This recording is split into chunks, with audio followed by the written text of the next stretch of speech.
കാടിനുള്ളിലൂടെ ദിനംപ്രതി നടക്കുമ്പോൾ പലർക്കും കാണാനാകാതെ പോകുന്ന ഒരുപാട് ചെറുജീവജാലങ്ങളുണ്ട്. അവയുടെ ഇടയിൽ അപൂർവമായ ശ്രദ്ധയും ക്ഷമയും കൊണ്ട് ഒരു മനുഷ്യൻ തൻ്റെ സ്വന്തം ലോകം കണ്ടെത്തുകയാണ്.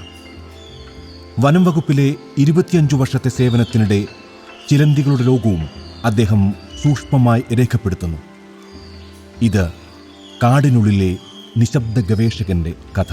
കാണുന്നത് നിഫില്ല ഫിലിപ്പീസ് എന്ന് പറയുന്ന ചിലന്തിയാണ്. കോമൺലി ഇതിന് പറയുന്നത് ജയന്റ് വുഡ് സ്പൈഡർ എന്നാണ്. ഇതിൻ്റെ മെയിൽ എന്ന് പറയുന്നത് വളരെ ചെറുതാണ്, താരതമ്യേന വളരെ ചെറിയ ചിലന്തിയാണ്. ഞാൻ ജയൻ പൊന്നപ്പൻ, പെരിയാർ ടൈഗർ റിസർവിൽ എക്കോ ഡെവലപ്മെൻറ്റ് റേഞ്ചിൽ ഫോറസ്റ്റ് വാച്ചറായിട്ട് ജോലി ചെയ്തു വരികയാണ്. കേരളത്തിലെ ഏറ്റവും വലിയ ഈ ഒരു ടൈഗർ റിസർവിൽ ആനയും കടുവയും കാട്ടുപോത്തും മാത്രമല്ല, അതിനെ നിലനിർത്തുന്ന മറ്റ് ജീവജാലങ്ങൾ കൂടി ഉണ്ടെന്നുള്ള കാര്യം നമ്മൾ മനസ്സിലാക്കണം. വളരെ ജിജ്ഞാസ ജനിപ്പിക്കുന്ന ഒരു ജീവിയാണ് ചിലന്തികൾ.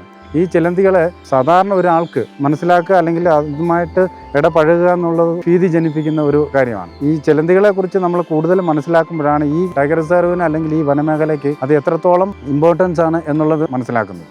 ചിലന്തികളെ കുറിച്ച് ഇപ്പോൾ നമ്മൾ നോക്കുകയാണെങ്കിൽ ഇൻസെക്ട്സിൽ തന്നെ വെർട്ടിബ്രേറ്റ്സിൽ ഏറ്റവും ലാർജ് ഗ്രൂപ്പാണ് സ്പൈഡേഴ്സ് എന്ന് നമുക്കിപ്പോൾ പറയാൻ പറ്റും. ആർത്രോപോഡയിൽ തന്നെ ശരിക്കും ഫൈലം ഓഫ് ആർത്രോപോഡയിൽ ഉൾപ്പെടുന്ന അറാക്നിഡെ, ഇതിനെക്കുറിച്ച് പഠിക്കുക എന്നുള്ളത് വളരെ കുറച്ച് സങ്കീർണമായിട്ടുള്ളൊരു കാര്യമാണെങ്കിൽ പോലും അതിൻ്റെ ആ ഒരു ജീവിത രീതിയും അതിൻ്റെ കളറുകളും അവരുടെ ആ ഒരു മൂവ്മെൻറ്റ്സുകളും നമുക്ക് വളരെ താല്പര്യം ജനിപ്പിക്കുന്നതാണ്. വേൾഡ് വൈഡ് നോക്കിക്കഴിഞ്ഞാൽ ഏകദേശം 128 കുടുംബത്തിലായിട്ട് 1452 ജനീറയിൽ ഏകദേശം 48,000 മുകളിൽ ചിലന്തികളുള്ളതായിട്ടാണ് കണക്കാക്കപ്പെടുന്നത്. അതേസമയം നമ്മുടെ ഇന്ത്യയിൽ നോക്കിക്കഴിഞ്ഞാൽ ഏകദേശം 61 ഫാമിലിയിലായിട്ട് 474 ജനീറയിൽ ഏകദേശം 1852 സ്പീഷീസിനെ ഇതുവരെ ഡിസ്കവർ ചെയ്തിട്ടുള്ളതായിട്ടാണ് നമുക്ക് റിപ്പോർട്ടുള്ളത്.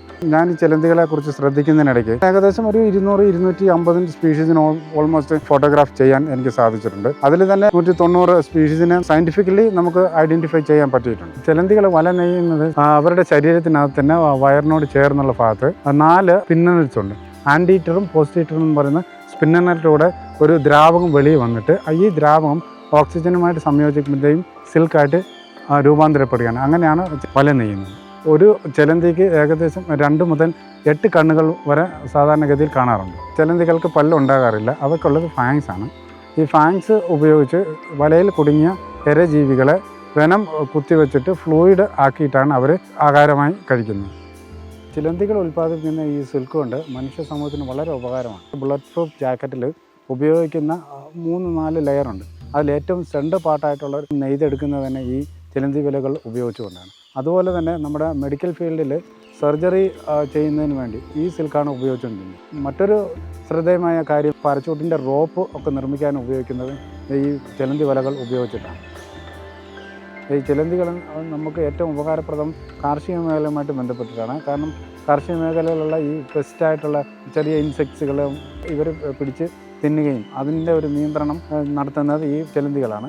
പ്രിമിറ്റീവ് സ്പൈഡേഴ്സ് ഏകദേശം 5 മുതൽ 15 അല്ലെങ്കിൽ 20 വർഷം വരെ ജീവിച്ചതായിട്ട് ചരിത്രമുണ്ട്. അതേസമയം നമ്മുടെ മോഡേൺ സ്പൈഡർ എന്ന് പറയുന്നത് 6 വർഷം അല്ലെ 7 വർഷം വരെയൊക്കെയാണ് സാധാരണ ജീവിച്ചിരുന്നതായിട്ട് നമുക്കിവിടെ റെക്കോർഡുള്ളത്.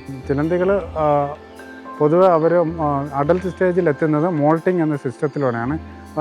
മോഡേൺ ചിലന്തികൾ ഏകദേശം 5 അല്ലെങ്കിൽ 8 പ്രാവശ്യം മോൾട്ട് ചെയ്തെങ്കിൽ മാത്രമേ ഒരു അഡൽട്ട് സ്റ്റേജിലേക്ക് എത്തത്തുള്ളൂ. അതേസമയം പ്രിമിറ്റീവ്സ് അങ്ങനെയല്ല, ഏകദേശം 1 വർഷം മുതൽ 2 അല്ലെങ്കിൽ 3 വർഷം വരെ മോൾട്ടിങ് സ്റ്റേജ് അവർക്കുണ്ടാകും. എങ്കിൽ മാത്രമേ ഇതൊരു അഡൽട്ട് സ്റ്റേജിലേക്ക് എത്തത്തുള്ളൂ.